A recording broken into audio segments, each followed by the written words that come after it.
আসসালামু আলাইকুম। এইটেন বাংলার সংবাদে সবাইকে স্বাগত জানাচ্ছি। আমি শারমিন সালাম।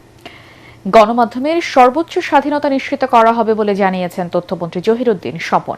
সামগ্রিকভাবে তথ্য ব্যবস্থাপনাকে আধুনিক করে গড়ে তোলার তাগিদ দেন তিনি। জনগণের কাছে অবাধ তথ্য সরবরাহ নিশ্চিত করতে সরকার কাজ করছে বলেও জানান মন্ত্রী। বরিশাল সার্কিট হাউসে এক সভা শেষে সাংবাদিকদের প্রশ্নের জবাবে তিনি এসব কথা বলেন।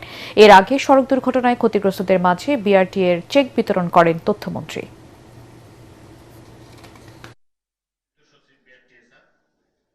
মন্ত্রণালয় তারপরে সরকারের নীতি নির্ধারক সবার সঙ্গে আলাপ আলোচনা করে ধীরে ধীরে আমরা জনগণের কাছে তথ্যের একটা অবাধ সরবরাহ নিশ্চিত করা এবং সাংবাদিকদের সঙ্গে বা সংশ্লিষ্ট সকল অংশীদারদের মতামতের ভিত্তিতেই আমরা একটা জবাবদিহিতার পরিধি প্রথমে নির্ধারণ করব। তারপর সেই পরিধির সীমানার মধ্যে আমরা সর্বোচ্চ স্বাধীনতাকে নিশ্চিত করব।